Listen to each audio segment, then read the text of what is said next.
on MythBusters. Am I missing an eyebrow? Danger at the gas pump. Are cell phones triggering deadly explosions? Can high altitudes cause big problems for silicone implants? If I were in there with the breast implants, I'd probably be dead about now. And computer drives. Have they reached dangerous warp speeds? Oh my God, it's a horror show. Who are the MythBusters? Adam Savage. That's right, you've got some kind of bogus minister thing. It's not a bogus ministry. I performed a dozen weddings already. And Jamie Heineman. Farewell, cruel world. Between them, more than 30 years special effects experience. Still kind of sexy. They don't just tell the myths. They put them to the test.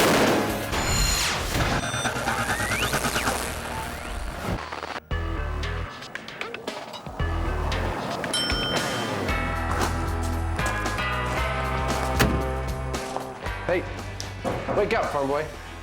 What? Can you help me with directions to Antioch? I'm lost. So what are we doing at the Stoke Gas and Oil Memorabilia Town in Santa Rosa, California? Well, we're here to see whether you can accidentally blow up a gas station with a cell phone. And even if we fail, do we still get to blow something up? Oh, yeah. Excellent. So what exactly is this myth? Well, it's an email myth that says that the use of a cell phone near a gas station can cause an accidental explosion. And in fact, people have bought into this, and on some gas stations near the gas pumps, you can see a sign saying, please don't use your cell phone here. But also, it's a very good story, and a very good story is very powerful and promotes belief. Heather Joseph Witham, resident folklorist, has another dramatic cell phone explosion story. Well, the story goes that there's an executive speeding along on the freeway in Los Angeles, and all of a sudden he hears the ding, ding, ding, and looks down and he sees that his car is just about out of gas. So cursing and frustrated, he gets off the freeway. He drives up to a gas station, gets out, starts pumping the gas, takes out his cell phone, and calls the office. At which point, there's a tremendous fireball that engulfs the executive, and then the entire gas station explodes. There have been more than 150 gas station fires across the United States since the early 90s. Could cell phones be the culprit? The Stoke Gas and Oil Memorabilia Town is an ideal location for road testing the cell phone myth. What are you doing? It's kind of a lowrider. Fred Stoke used to collect tractor parts until oil cans proved to be more rewarding. Wow. Oh, that's amazing. This is the largest one-quart oil can collection in the world. There's over 10,000 different cans here. I'm going to do my house like this. Well, we're going to need a big blast chamber, something large enough to contain a large explosion and protect us, and also to control environmental conditions like humidity and temperature and that kind of thing. We're going to need gas and a way to get it in there in a vapor form, and we're going to put a cell phone in there and call it, see what happens. The chamber will be constructed from Lexan, a polycarbonate product favored by race car drivers and jet pilots. I find this very appealing. Polycarbonate is a plastic that is extremely tough. You can about fold it in half and it won't break. It'll stop a bullet, it'll stop all sorts of shrapnel, and I just love this stuff. I love it.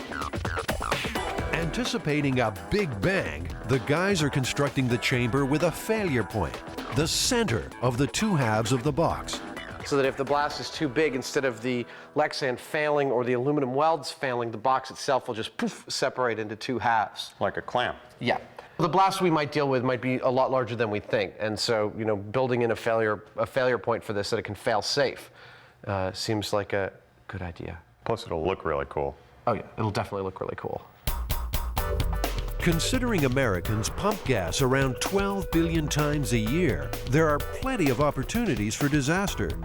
Electrical sparks and gasoline vapors are a potent mix, and it seems there is much more to this story. You know, I think it's highly unlikely that a cell phone is going to do this. You know, it seems like a dumb idea to me. Well, actually, it turns out that there's another part to this myth. It seems that women are largely responsible for the gas station explosions, specifically because they get in and out of their cars while filling up. And so they'll build up a static charge on their body, and then when they touch either the gas tank lip or the filler nozzle, that will ignite the gas and cause an explosion. That seems more likely. I think so. Over 50% of the accidents occur when a person re-enters her car while refueling. Bob Renkus of the Petroleum Equipment Institute has studied the hard data. 10 years of statistics place women in the most danger. We've had 152 cases now that we've confirmed. 78% are women, 22% are men. The problem comes from getting back into the car while refueling. Electrostatic charges are generated on the seat and clothing due to movement. Getting out takes the charge with you.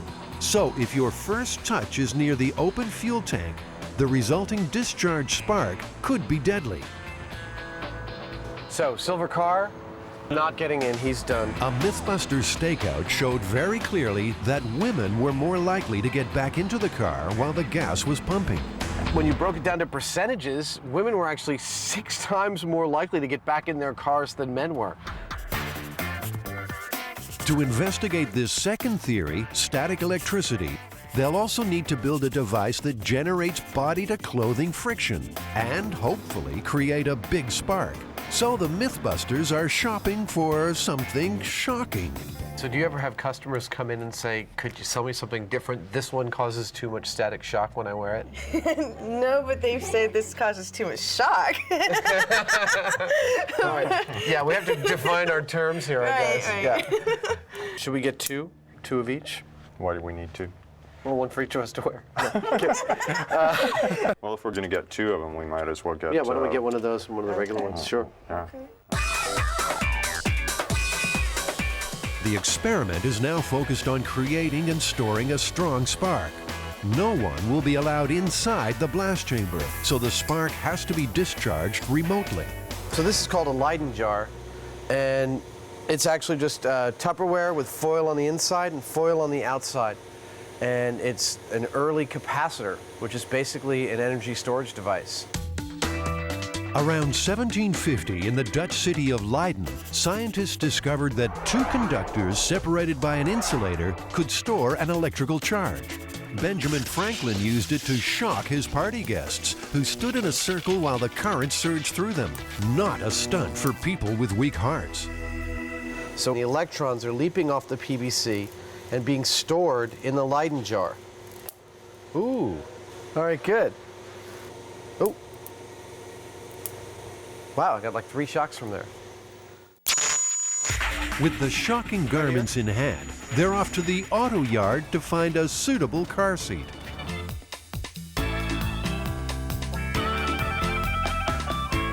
You think we could build some panty friction in the bed here? Well, that's what it's for, isn't it? Well, we won't be the first. Oh, ugh. These panties had no idea what they were in for. This is like where panties go when they've been very, very bad.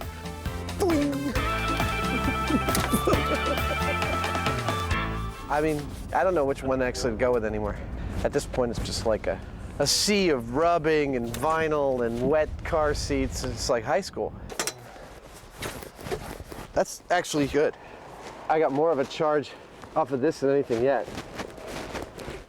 They have the seat of choice, but will it provide the necessary charge?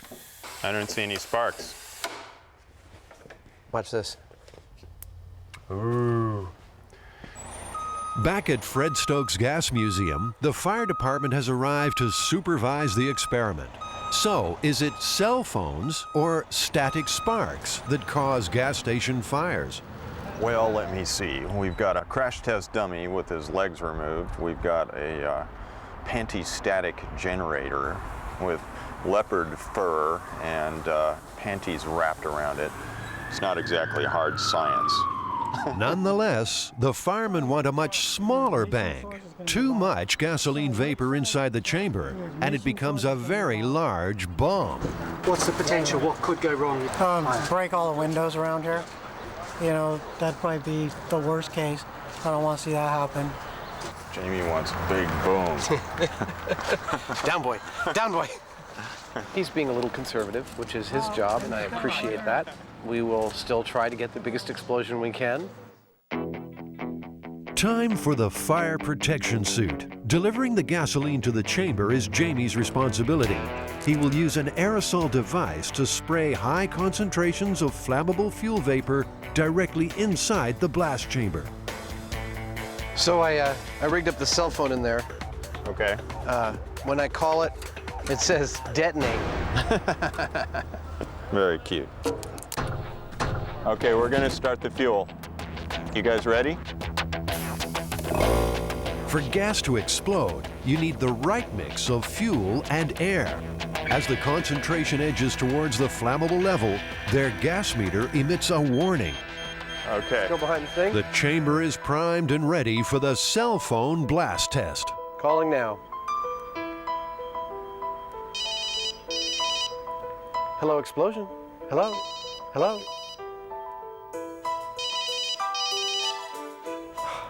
He never answers his phone. Both Jamie and Adam are confident the cell phone won't cause an explosion. It creates heat, but not enough to cause ignition. Time to test the second theory. Okay, guys, we're done with the cell phone and we're going to the panty-static generator. Keep as many unnecessary people back. Okay. I really have some concerns about that thing. I really do. Okay. All right, I will tell everybody. Thank you. You know, you'll notice the firemen are all kind of standing a lot further back than we are. Yeah. So this is not to be toyed around with. It is a bomb. Okay? Okay. With the chamber saturated in gasoline, it's time now for Adam's panty-static generator to spark an explosion. All right, we're going in 5, 4, 3, 2, 1.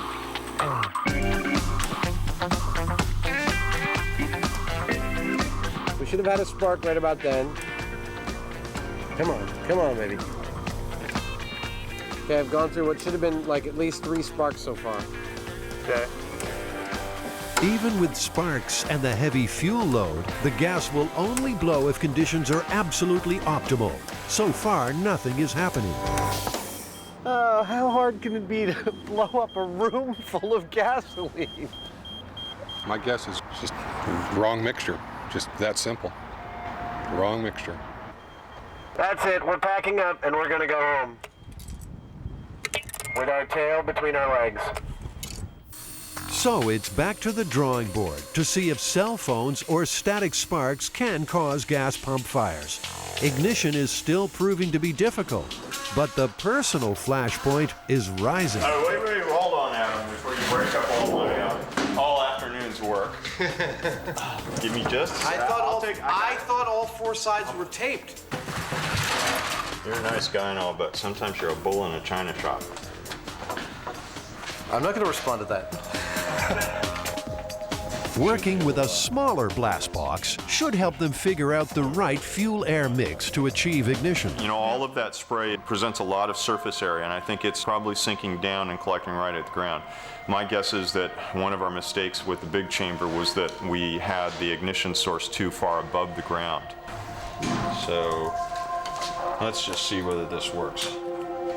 To get a bigger spark, Jamie connects a device called a Jacob's ladder. You'll be familiar with its climbing arc from those old science fiction movies. But this is no toy. It's high voltage and potentially lethal. Now be careful in this metal. You know, we've got some pretty heavy-duty currents here, so. All right, shall we lose the spark and get some gasoline going and blow some stuff up in miniature?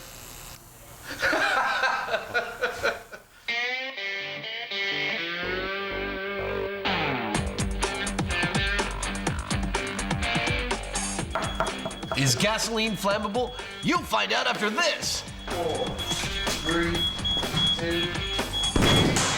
Hey, we made something blow up. We made something blow up.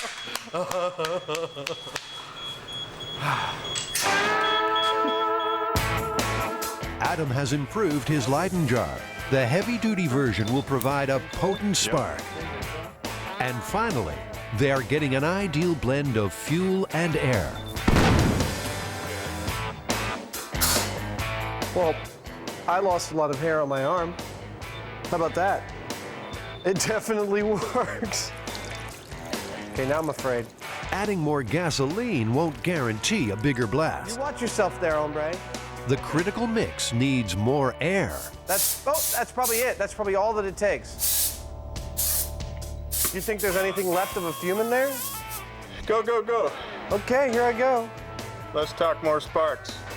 Stop your grinning and grab your linen. Here we go. Whoa! The Heinemann was right. We now know exactly what kind of concentration of fuel that we have to have for ignition. We know that we can create a spark from static electricity off of fabric, and we know that it is something that we have to be very careful with.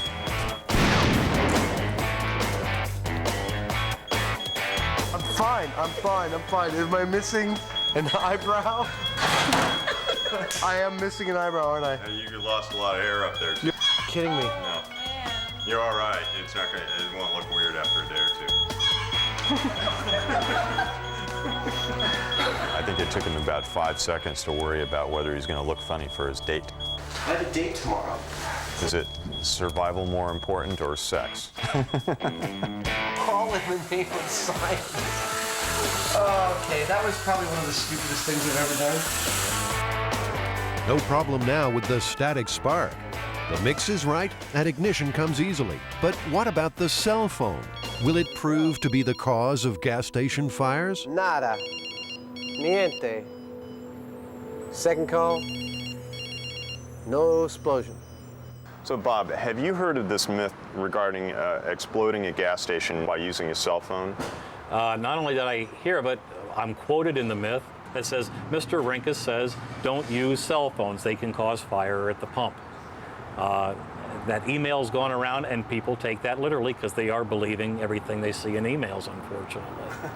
After researching hundreds of gas station fires, Bob Renkes of the Petroleum Equipment Institute says cell phones are in the clear. Pure and simple, we don't have any accidents involving a cell phone at a service station. It just doesn't happen. But a dramatic fire department demonstration clearly shows what can happen when static is involved. People who re-enter the car during refueling face the biggest risk. They're typically younger people, because older people will go like this to get out of their car. And when they do that, they discharge. So they just simply pop out of the car, not touch anything, not shut the door, not ground themselves, not touch this. They'll take 1, 2 steps. They're wearing neoprene shoes, so they're not discharging, they're not dissipating on the concrete. They touch a piece of metal here. The vapors are coming out of the tank. The air is coming in from outside, so that's 2 parts of the fire triangle, and the third part is a source of ignition, which is the spark. The problem comes is when they overreact, they go, oh my goodness, and they leave a stream of gasoline. They already have a fire, it gets underneath the car, or they could get it on themselves. With the cell phone myth well and truly busted, they still want to make their own big static bank. So they're back at Fred Stokes Gasoline Museum with the fire department there to monitor safety. You're gonna pump the whole thing in there. It's make or break time. So today the guys are using a much higher concentration of gas in a much finer spray. Okay, that's it. All right, here we go. Watching for spark.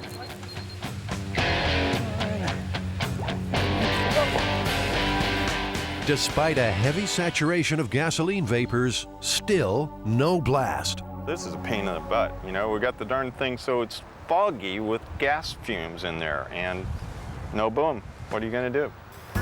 Leyden jar, I am finished with you. Desperate to get their big bang, the boys decide to use extra juice. Good spark. That good? Yeah. We're using a spark that's actually a smaller spark in terms of the kilovolts, but it's longer. We're using neon transformer to generate it, but it lasts as long as we want. So I feel totally confident we're gonna get the concussive boom that we want right now. Okay, Adam, let's get ready. Come on, okay, here we go. Stand by. I feel like something's gonna happen this time. In 3, 2, 1.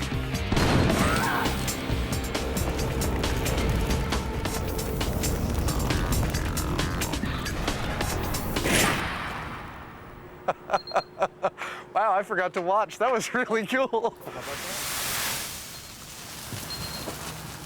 Right on. Whew. Hey, we got it. Yeah. That was a lot of force. Yes, it was. That burst apart this 24-foot seam of metal tape. Well, it's about time, huh? It's about time. Absolutely right. Don't be fooled.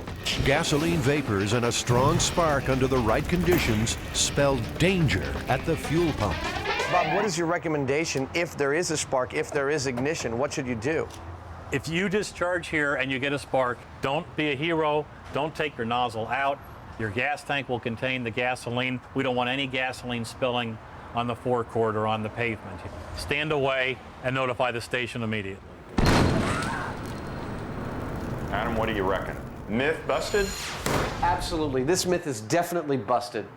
No cell phone will ever cause a gas station to ignite. Just not going to happen. I agree.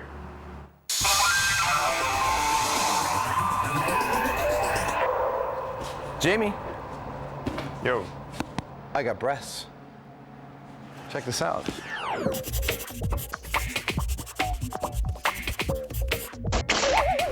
There's a myth that when you go up on an airplane, the reduction in pressure will explode your implants. The basic story is that there's a woman with silicone implants on an airplane, and there's a depressurized cabin because it's a local flight, perhaps from LA to San Francisco.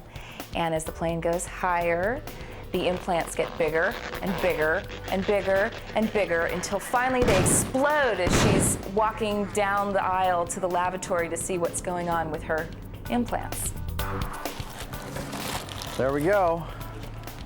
Oh, sample not for implant. One size fits all? There's not like a bigger or smaller one? So we've got the implants, right? What else are we going to need for this, Jamie? We've got to have a chamber that will handle both pressure and, vacuum.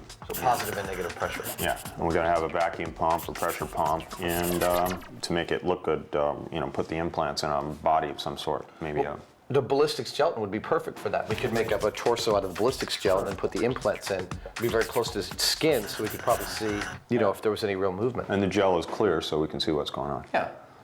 Okay, that's weird. You know what?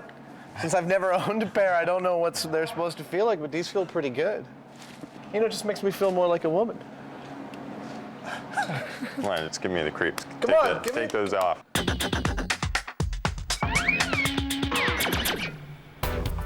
When you do it for cosmetic purposes, probably over 100,000 patients a year have breast augmentation. For that group, Plastic surgeon Dr. Gregory Georgiade knows his implants. He's performed thousands of procedures over 25 years.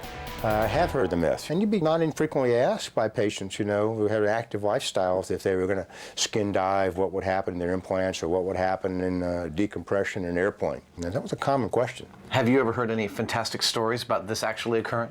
No, I never really have heard any fantastic stories. I have no first-hand experience with a patient that had a, quote, blowout at altitude along the way. But lots of people were worried about it, shall we say. Adam and Jamie are back in familiar territory, surrounded by scrap metal and high-tech surplus. I love this place. I spend every Saturday that I get a chance down here. They have coffee and donuts, cryo containers, beer kegs. What else we got? They're looking for a tank to convert to a chamber. They want to reproduce the altitude pressures that may cause an implant to expand or explode. Looks like the world's most expensive garbage can.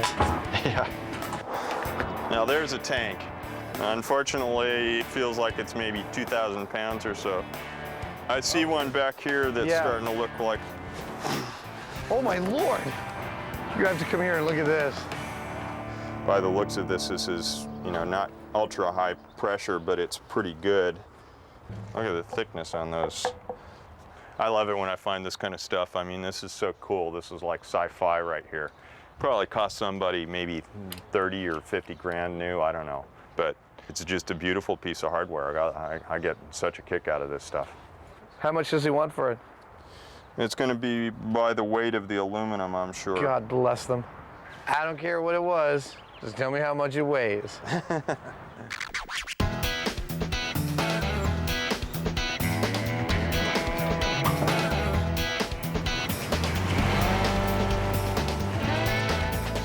So I'm going to try and implant these in a fake woman. The first step towards exploding the implant myth is to modify a store dummy. A heat vacuum appliance is used to make a plastic mold of the torso that will hold the implants. Always looking to match reality, Adam will suspend the implants in the ballistics gel. So if we let this sit for 20 or 30 minutes, the ice against the skin should make that layer of ballistic gel harden, but not the rest. We should end up with a nice fleshy barrier, about that thick maybe. The skin layer takes about 10 minutes to form. It's perfect, actually. Yeah, I've got a layer of skin here that's actually like 3/16 of an inch thick. It's not bad.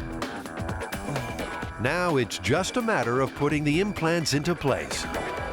The silicone is actually a little bit lighter in density than the water, but I pushed them down in and hopefully suction will keep them at the bottom. They're looking pretty good right now. I'm gonna wash my hands and check in 20 minutes.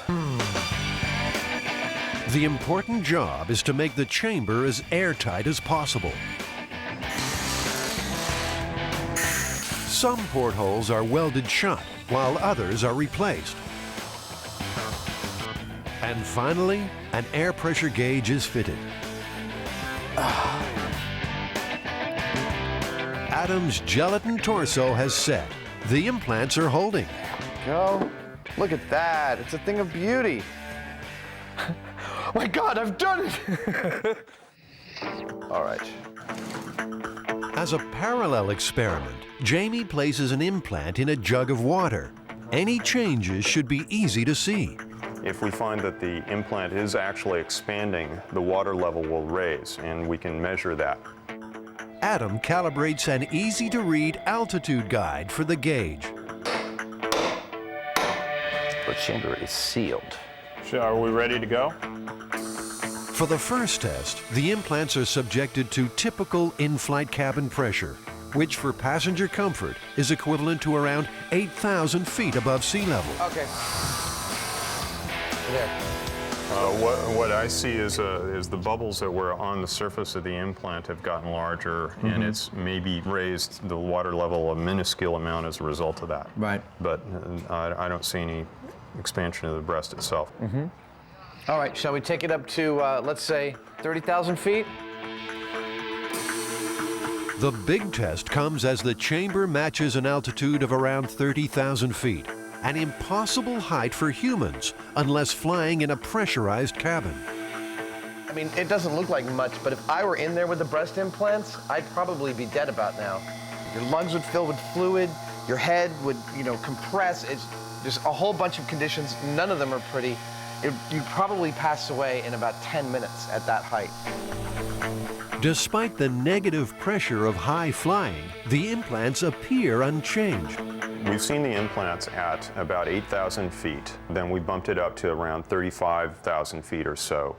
And in both cases, we've seen expansion of little air bubbles around the things to some degree, but the implants themselves have shown no significant increase in volume. Adam had a theory that injecting the implants with air might force a failure. I added some air to each of the implants. To the right one, I added 3 cc's of air. To the left one, I added 10 cc's of air. There we go. Yeah, we're at about 35,000 feet now. I'm not really noticing any significant change in the air pockets. We definitely know that air can expand really well. We got a balloon in there, and the balloon's been blowing up to twice its volume, but the air inside the implants is not.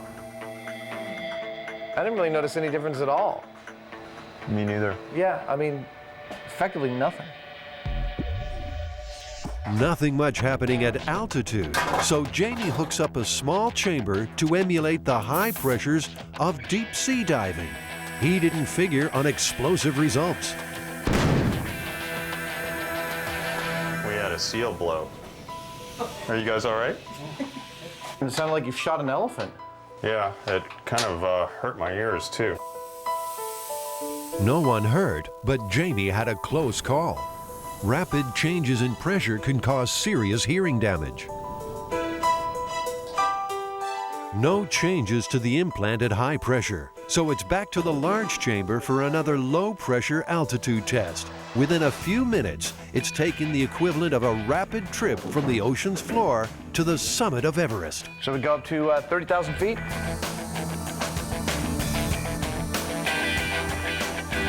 Okay. I don't see nothing. I don't see any air bubbles. I don't see any noticeable difference. So this replicated someone diving in water and then immediately getting into a plane? Yes. So effectively no difference. Scientists at Duke University have been studying the rigors of pressure on the human body for many years. This is the main clinical chamber here. Watch your heads again. And the actual chamber is compressed with air. Dr. Richard Vann from Duke University's Center for Hyperbaric Medicine knows all about pressure and the concerns of people with implants. We had several questions that came in with regard to breast implants as to whether there were any hazards with regard to diving.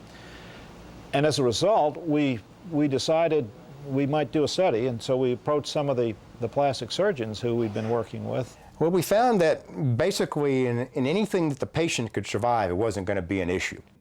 Plastic surgeon Dr. Gregory Georgiade provided subjects for the implant pressure tests at Duke's hyperbaric lab. The results were convincing. Basically what we have here is we have two implants that were initially the same size. And I expanded it by about 50%, which is the maximum volume expansion we could find in the studies we did, to show you what the implant would look like. And you can see it's 50% bigger. The implant could double or triple its total volume before the shell is ever going to break. So it isn't going to be an issue. And a patient that had this happen would have been dead because of the nitrogen bubbles that ended up in their brain with the bends long before the implant got to this size. So why do you think people were worried about this to begin with? Well, I think they were worried about it because the supermarket tabloids had got their attention. And that it's another good story along with Bigfoot and the Loch Ness Monster. The myth of the exploding implant appears to be well and truly busted. I got to do it really hard, right? No, you can't. Oh, God, God. But the story has one more chapter. Adam now tries an inflatable brassiere. Jamie, you want to tie me up? An earlier version of this narrative that took place in the 1950s dealt with a national sales manager for the inflatable bra, was on, again, a flight in a depressurized plane. She was wearing her product, as any good salesperson would. And as the plane got higher, her bra got bigger and bigger and bigger, and the other passengers were kind of starting to freak out. So she had to go spend the rest of the flight in the cabin with the pilots, which you couldn't do these days. Okay, wow, that sucks. That sound? That's really bad. Adam volunteers to give the inflatable bra a personal test at 8,000 feet. Go for tank depressurization. Slowly in increments. Adam, how are they doing? Are they getting bigger? Roger that, Mission Control. My breasts are expanding. Repeat, breasts are expanding. They're definitely getting firmer, but nothing exploded, unfortunately. You know, these didn't really change that much. I mean, they've got vinyl enclosures. They're going to be pretty resilient to pressure. But, you know, they were definitely firmer at 8,000 feet, but not by much. Well, do you want to go all the way? Not on camera. Shall we take it up to 40,000? Let's do that, but not with me in them. Okay. Jamie is keen to push the inflatable inserts to the limit. There should be obvious changes at 40,000 feet.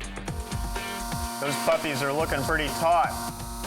Looks like they're about twice the volume that they started out with or so. These things are quite resilient.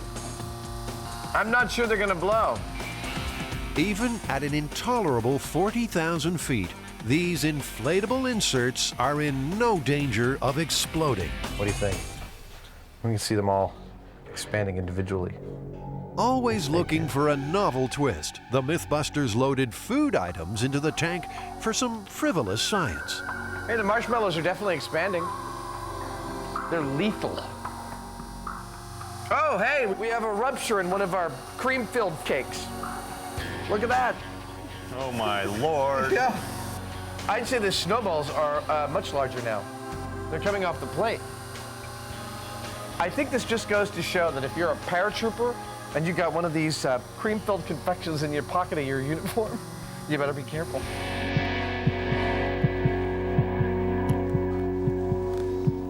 So, Heinemann, exploding implants, what do we get? No results, no expansion whatsoever on these things. You're more in danger of your cannoli rupturing than your implants actually exploding. Your cannoli? Cannoli, it's Italian pastry that's cream-filled. Oh, okay. It's not a euphemism. Okay. So, as far as I'm concerned, myth busted. Oh, definitively busted, absolutely.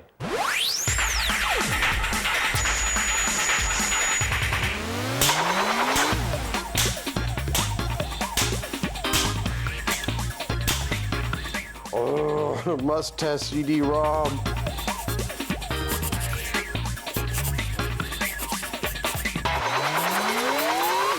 It turns out that with the brand new extremely high-speed drives, they may actually be exceeding the structural capabilities of the CDs themselves and shattering them into tons of pieces, sometimes even leaving the computer. Wow. Yeah, so we're actually going to try and do this. We're going to try and speed up a bunch of CDs under a bunch of conditions and get them to explode in all sorts of spectacular ways. I like that. Yeah. Along with the computer drive, they will adapt some high-speed tools to spin the CDs beyond 30,000 RPM. At that point, they expect to see critical failure. You know, this could be dangerous. Absolutely. In fact, sharp fragments of polycarbonate are going to be traveling in excess of like 700 miles per hour. I think to test to see if it can penetrate skin, we'll put our ballistics dummy in there. I think so. I think he's perfectly suited to sit in front of this computer and be abused.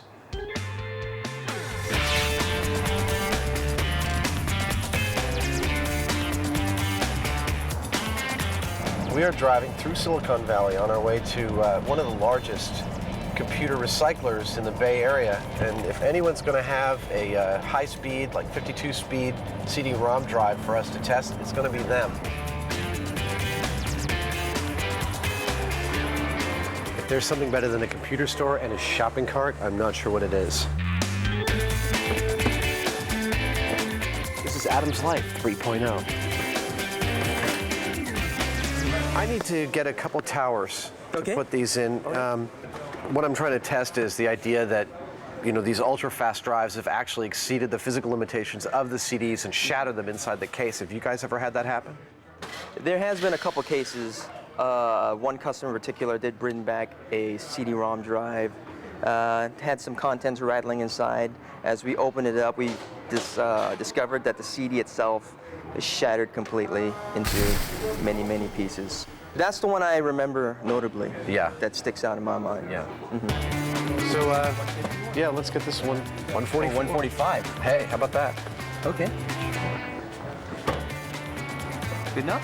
That's good enough. Right. Yeah. We'll take it back to the lab and destroy it.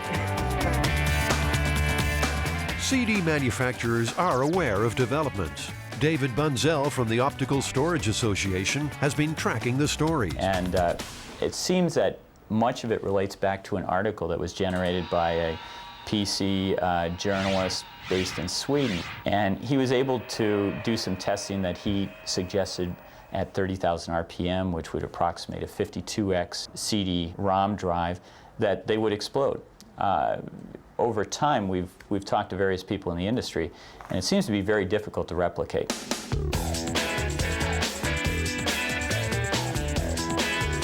To replicate the CD shattering experience, Adam exposed some computer disks to the kind of treatment imposed on them by users. CDs that blew apart in computer drives may have been damaged by sunlight, corrosive spills, or normal wear and tear. To test this myth realistically, a few CDs had to be sacrificed. Cracked, exposed to sunlight, 24 hours. Rubbing alcohol, microwave, off-center label. Expensive, name brand, control CD. See how it does.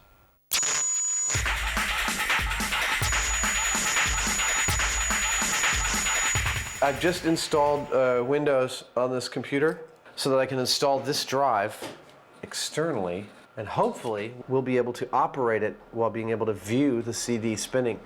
And the high-speed camera ought to catch the point of failure if there is one. If there isn't, we're going to make one. Speed is the key for busting this myth. Computer drives rated at 52 times will be spinning CDs at around 30,000 revolutions per minute. Some disks may disintegrate at this point. Others may require much higher stresses to induce failure. What do you think about that? Jamie's quest for more speed involves adapting electrical hand tools and fitting CDs where they weren't meant to go. Oh no.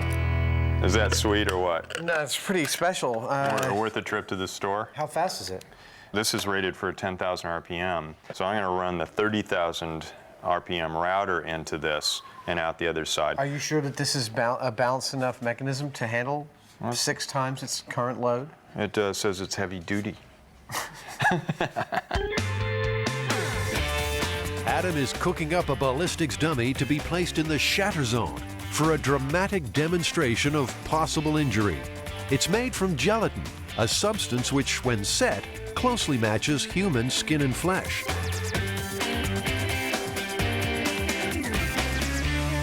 Wish I could understand why we can't get this to spin up to its full speed.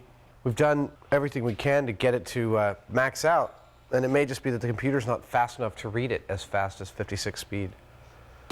The budget computer failed with the latest 56 times drive, achieving only 20,000 RPM, nowhere near fast enough. It should be pushing at least 30,000.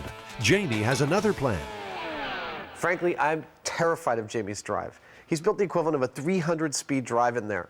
I don't want to be anywhere near it, and I'm really glad we have it contained in the blast chamber because the drive itself may fail catastrophically. Jamie is adding more power to the equation. He's adapted a super fast motor and plugged it into a variable speed controller. And this motor is set up to go maybe 90,000 RPM if not for the drag on it.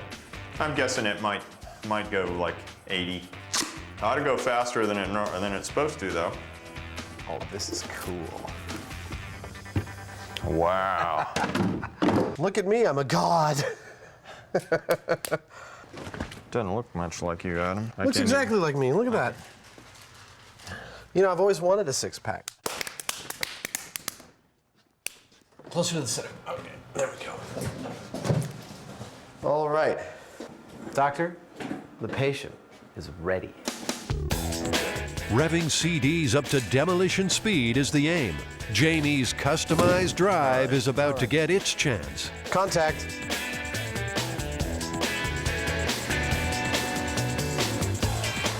Whoa. Oh my God. Faster, faster! That's all of it? Yeah. It's only reading 20,000. That might be as fast as it can spin something like a CD. The friction with the air makes it have to draw more amps in order to do it. We'd do better direct drive right off of the router, and I know it would spin that up.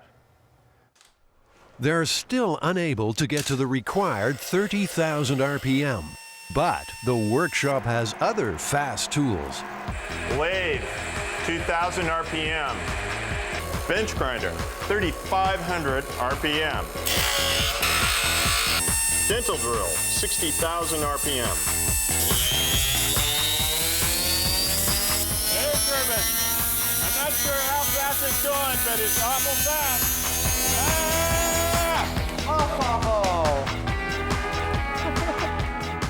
I mean, there it is. None of those tools were suitable, so they purchased a tougher, faster router to direct drive some of the damaged CDs. Really need to see some explosions now. We've got the microwave CD. Okay. That one's been severely stressed.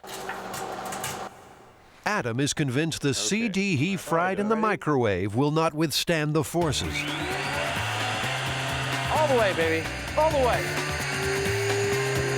Come on! Yes!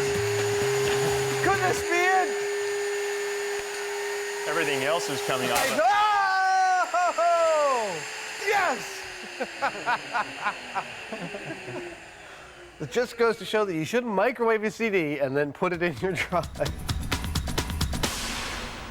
But what happened to the ballistics dummy? Oh my God, that's a horror show. Look at this. It's embedded like 2 inches into his flesh. That's bad.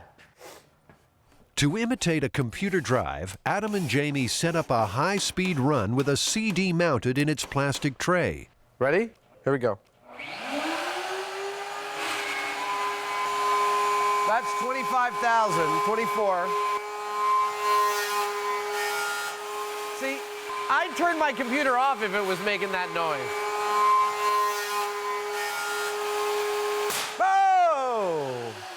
Well, In there the you tray. go. We got failure at 25,000 RPM. In the tray. Absolutely, and that was a control one. We didn't damage that one at all. That CD was whole and intact. And the tray made it fail pretty quickly.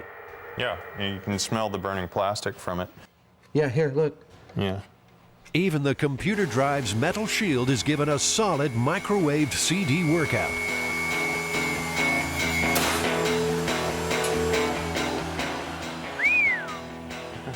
That's spectacular. Look at the damage it did to this case. I mean, it spread the sides out. Yeah, little dent marks. Yeah, it dented the steel. It's like hitting it with a hammer. If the high-speed 52 and 56 times drives are already causing some disks to shatter, what does the future hold? So, David, are we going to see 100x drives, 200? Where's it going to stop? I wouldn't really expect the optical drives to go much past the 52x range. I think what you're going to see in terms of increased capacity is going to be done more with different types of lasers, different technology in packing the bits tighter on the disk. And their speed is not as critical of an issue, so you will probably not even need the 52x to be able to accomplish this. You ready to ramp it up to double speed? I'm ready. All right, Let's go, Spin Man. So far, most undamaged control CDs have withstood standard spin forces. Only one disintegrated. Slow-motion pictures show them warping, but not shattering. But Jamie and Adam want mass destruction. They switch from 110 volts to a potent 220. It's party time. You ready, Baldy? Wait. Okay, Ready? And unplug it right after you're done. Yeah. 3, 2, 1.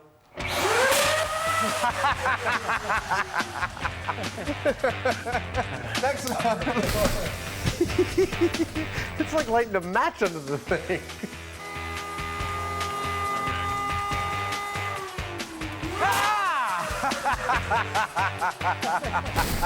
Okay, next one. Next one.